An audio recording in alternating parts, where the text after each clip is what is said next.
tant que tu focaliseras ton attention sur le chiffre de la balance, tu risques de rester enfermé dans une logique d'échec.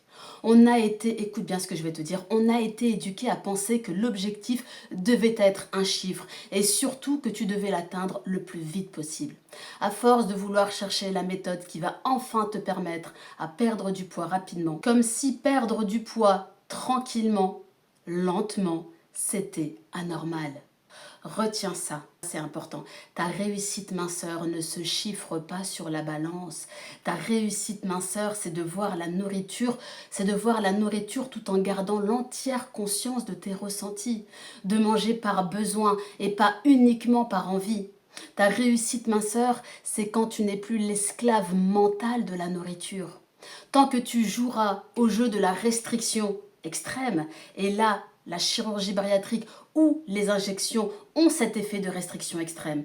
Tant que tu lutteras face à la frustration, tant que tu vis de compulsion, tu restes l'esclave de l'alimentation. Peu importe que la stratégie mise en place te donne du résultat satisfaisant parce que finalement c'est rapide.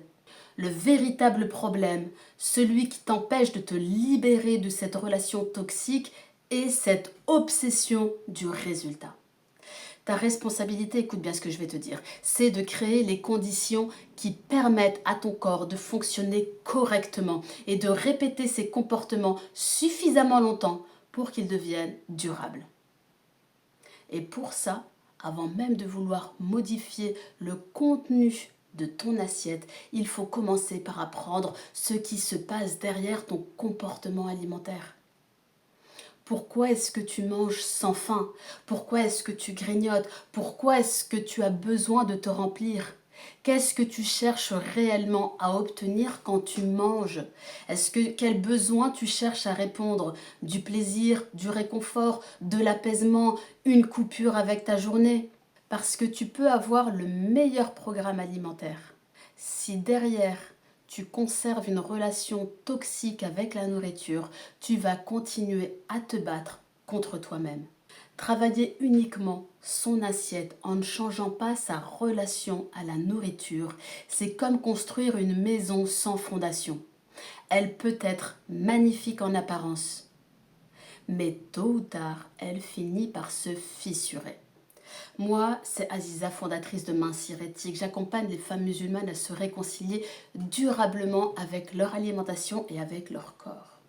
Et si je te parle de tout ça aujourd'hui, c'est parce que je veux te montrer pourquoi la course aux solutions miracles peut justement t'éloigner de ce que tu cherches depuis si longtemps. Regarde simplement ce qui se passe aujourd'hui sur les réseaux sociaux. Tu scrolles quelques minutes et tu vois des transformations spectaculaires. Moins 10 kilos en 2 semaines, moins 15 kilos en 2 mois. À force de voir ces images, ton cerveau finit par intégrer ces résultats comme quelque chose de normal. Tous ces résultats rapides ou extraordinaires qu'on te vend peut te donner le sentiment de perdre ton temps à vouloir créer un changement d'hygiène de vie qui forcément va te demander du temps. D'autant qu'aujourd'hui, nous sommes entrés dans une ère où la banalisation de certaines interventions médicales et de certaines injections utilisées pour favoriser la perte de poids sont devenues des stratégies minceurs classiques. Et je veux être très claire sur ce point. Il ne s'agit pas de nier l'intérêt de la médecine. La chirurgie bariatrique peut être un acte médical majeur, voire salvateur pour certaines personnes souffrant d'obésité sévère. De même que certains traitements peuvent avoir une véritable indication médicale et être prescrits dans un cadre adapté. Le problème commence lorsque ces outils médicaux sont transformés en raccourcis minceurs, lorsqu'on finit par considérer une intervention lourde comme une solution banale. Et quand je vois des femmes qui vont jusqu'à à vouloir prendre du poids uniquement pour devenir éligibles à une intervention, là je trouve qu'il y a un véritable problème. Parce que derrière chaque méthode qui promet un résultat spectaculaire se pose une question essentielle. Qu'est-ce qui se passe lorsque tout ça s'arrête? Si on prend le cas des injections, le traitement peut agir efficacement sur certains mécanismes de la faim et favoriser une perte de poids, mais cela ne signifie pas automatiquement qu'il a transformé ta relation à la nourriture. Les injections ne peuvent pas t'apprendre à reconnaître tes émotions. Elles ne peuvent pas t'apprendre pourquoi tu manges lorsque tu es stressé. Elles ne peuvent pas t'apprendre à traverser une émotion sans automatiquement chercher du réconfort dans la nourriture. Même chose avec la chirurgie bariatrique. La chirurgie bariatrique peut être extrêmement utile lorsqu'elle est médicalement indiquée, mais ce n'est pas une intervention anodine. Elle modifie profondément le fonctionnement digestif et impose ensuite une véritable prise en charge nutritionnelle. Et c'est pour cela qu'il est dangereux de présenter une intervention médicale comme une stratégie minceur classique. Ces outils minceurs médicalisés ont un effet identique à un régime drastique. Certaines femmes ne ressentent plus l'envie de manger pendant plusieurs heures, se contentant d'un seul repas par jour qu'elles ne parviennent parfois même pas à finir. Ton cerveau n'a pas faim, mais tes cellules subissent le manque d'apport nutritionnel. Il faut que tu comprennes ça. Ton corps entre progressivement en carence avec perte de la masse musculaire qui engendre fatigue et baisse d'énergie.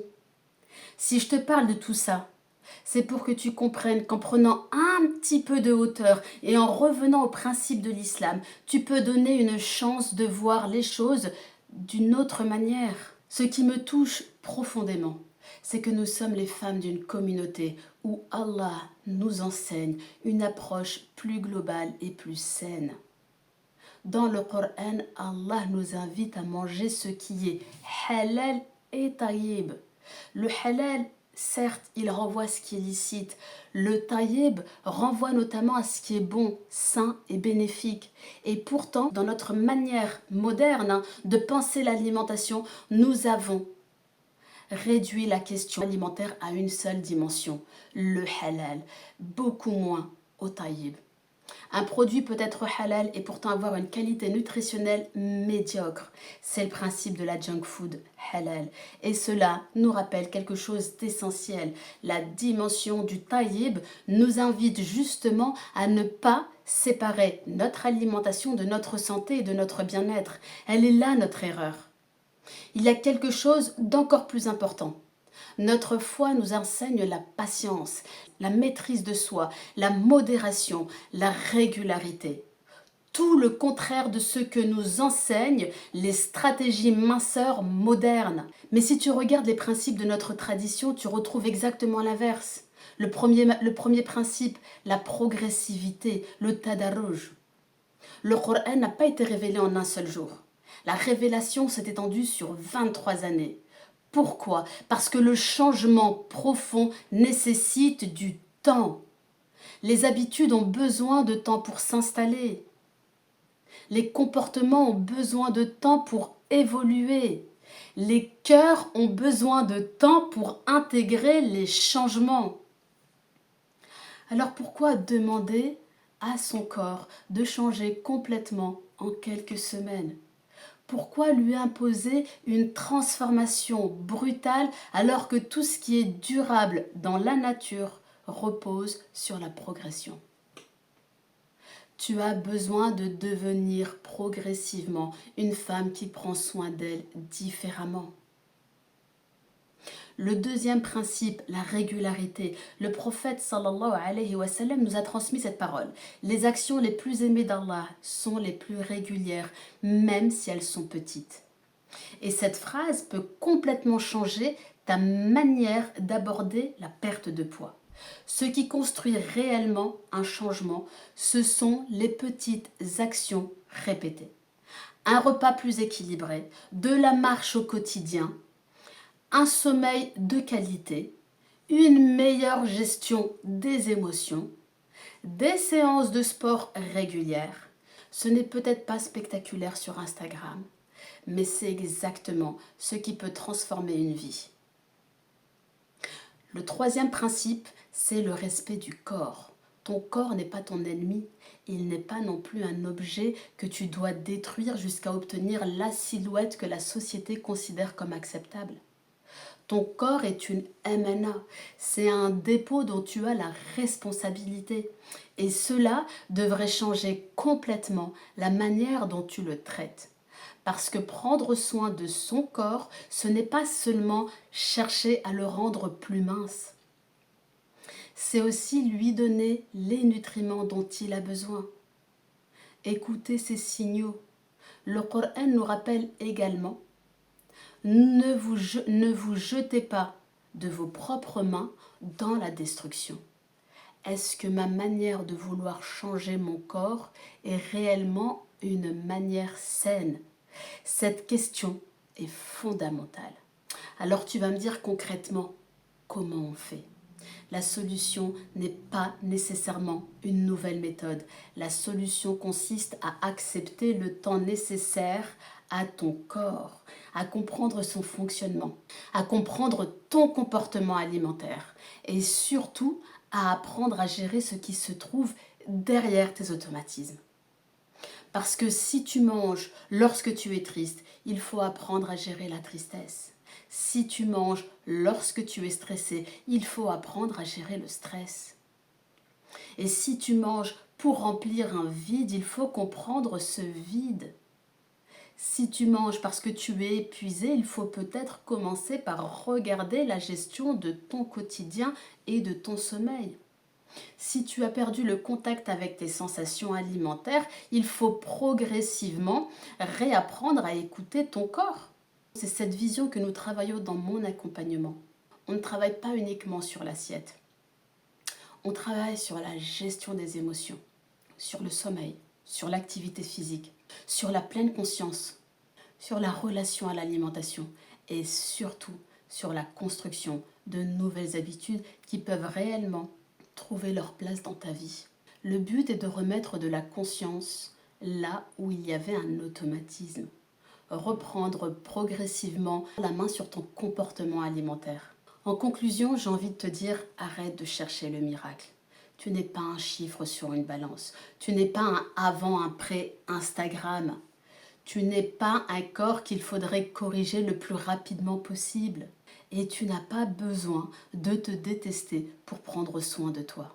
Si aujourd'hui tu es fatigué de cette course permanente aux résultats rapides, si tu en as assez de recommencer chaque lundi, si tu as essayé les régimes, les restrictions, les méthodes miracles et que tu sens que le véritable problème est devenu beaucoup plus profond que ce que tu mets dans ton assiette, alors peut-être qu'il est temps d'arrêter de chercher une nouvelle méthode pour perdre du poids et de commencer à travailler sur toi, sur ton rapport à la nourriture, sur tes émotions, sur ton corps. Si tu souhaites être accompagné dans ce cheminement, clique sur le lien sous cette vidéo et je t'appellerai personnellement pour échanger avec toi sur ta situation. Et je te dis à très vite.